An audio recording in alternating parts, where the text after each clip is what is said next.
Assalamualaikum warahmatullahi wabarakatuh. Perkenalkan, nama saya Amelia Vina Rahayu. Saya dari Stay Jakarta. Di video kali ini, saya akan menjelaskan tentang sampling audit untuk pengujian atas rincian saldo. Oke teman-teman, mari kita lihat penjelasannya. Perbedaan pengujian pengendalian, pengujian substantif atas transaksi, dan pengujian atas rincian saldo. Kita lihat di sini yang diukur dalam pengujian pengendalian.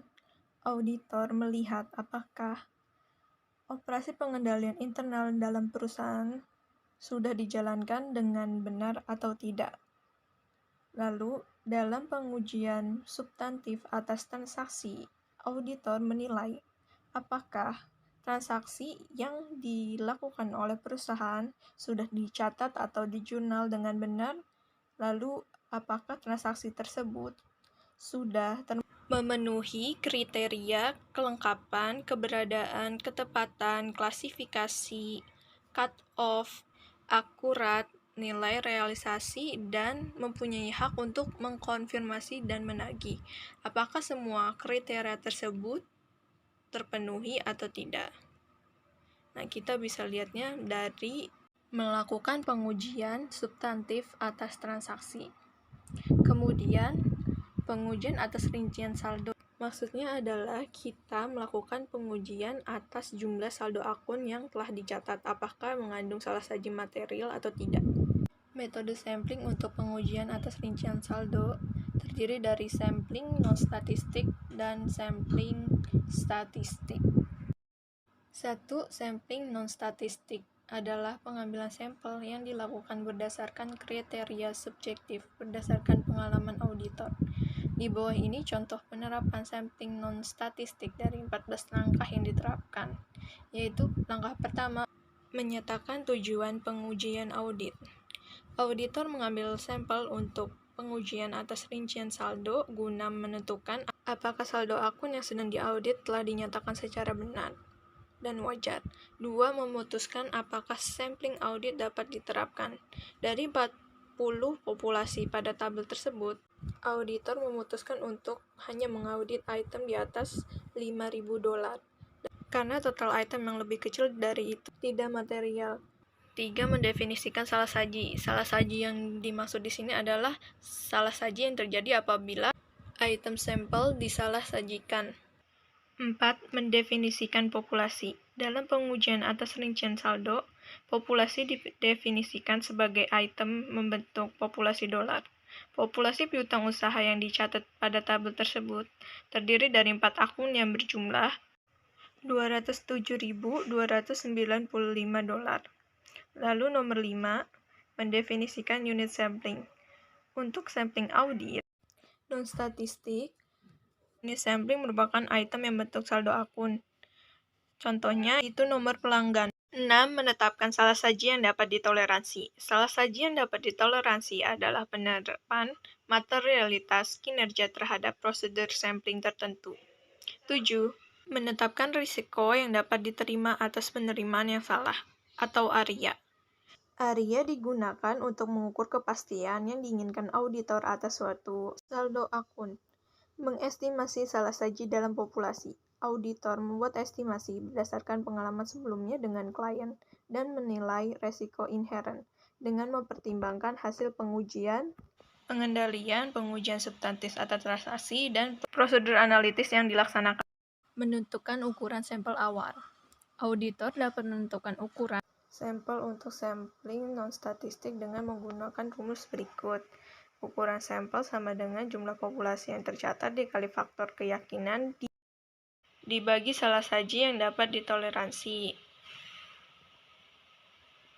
Lalu memilih sampel. Dalam memilih sampel, auditor harus memutuskan untuk menggunakan metode apa yang tepat disertai dengan pertimbangan keunggulan dan kelemahan setiap metode, termasuk pertimbangan biaya.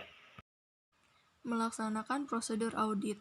Untuk melaksanakan prosedur audit piutang usaha, auditor mengirimkan sampel konfirmasi positif dan menentukan salah saji dalam setiap akun yang dikonfirmasi. Dengan merujuk tabel 17.1, asumsikan auditor mengirimkan permintaan konfirmasi pertama dan kedua serta melaksanakan prosedur alternatif. Juga asumsikan auditor mencapai kesimpulan berikut, seperti tabel di bawah ini. Menggeneralisasi dari sampel ke populasi dan memutuskan akseptabilitas populasi. Auditor harus menggeneralisasi dari sampel ke populasi dengan memproyeksikan salah saji dari hasil sampel ke populasi dan mempertimbangkan kesalahan sampling serta resiko sampling. Langkah ke-13 adalah menganalisis salah saji. Auditor harus mengevaluasi sifat dan penyebab setiap salah saji yang ditemukan dalam pengujian atas rincian saldo. Langkah ke-14 adalah tindakan yang diambil apabila populasi ditolak. Jika auditor menyimpulkan bahwa salah saji dalam suatu populasi mungkin lebih besar dari salah saji yang dapat ditoleransi setelah mempertimbangkan kesalahan sampling, populasi dianggap tidak diterima. Pada titik tersebut, auditor memiliki beberapa tindakan yang dapat dilakukan, yaitu dengan tidak mengambil tindakan hingga pengujian atas bidang audit lainnya telah selesai, lalu melaksanakan pengujian audit yang diperluas pada bidang tertentu. Selanjutnya, meningkatkan ukuran sampel, lalu menyesuaikan saldo akun. Lalu kelima, meminta klien untuk mengoreksi populasi dan menolak untuk memberikan pendapat wajar tanpa pengecualian. Selanjutnya adalah sampling statistik. Sampling statistik pertama yaitu sampling unit monitor atau monetary unit sampling. Adalah metode sampling statistik untuk pengujian atas rincian saldo karena memiliki kesederhanaan statistik bagi sampling atribut serta memberikan hasil statistik yang diekspresikan dalam dolar. Serupa dengan penggunaan sampling non-statistik. Ke-14 langkahnya juga harus dilaksanakan walaupun dilakukan dengan cara yang berbeda. Adapun perbedaannya sebagai berikut. 1. Definisi unit sampling adalah suatu dolar individual. Kedua, ukuran populasi adalah populasi dolar yang tercatat. Ketiga, ukuran sampel ditentukan dengan menggunakan rumus statistik. Keempat, pemilihan sampel dilakukan dengan menggunakan PPS atau Probability Proportional to Size Sample Selection. Sampling statistik kedua yaitu sampling variabel. Adalah teknik sampling untuk pengujian atas rincian saldo yang menggunakan proses inferensi statistik. Sampling variabel memiliki banyak kemiripan dengan sampling non-statistik, di mana 14 langkah yang dilakukan di sampling non-statistik juga dilakukan di sampling variabel. Terdiri dari dua metode, yaitu pertama, distribusi frekuensi. Auditor tidak mengetahui rata-rata salah saji dalam populasi, distribusi jumlah salah saji, atau nilai yang diaudit. Untuk itu, diperlukan menghitung distribusi frekuensi dari sampel yang diambil. Berikut rumus untuk menghitung nilai rata-rata item dalam sampel, yaitu rata-rata item sampel sama dengan nilai setiap item sampel terdistribusi dibagi ukuran sampel. Setelah menghitung rata-rata setiap sampel, lalu auditor memasukkannya ke dalam distribusi frekuensi. Sebagai ilustrasi, asumsikan populasi dengan rata-rata sebesar 40 dolar dan deviasi standar 15 dolar. Dan kita akan mengambil banyak sampel acak dari setiap 100 sampel. Deviasi standar distribusi sampling adalah 1,5.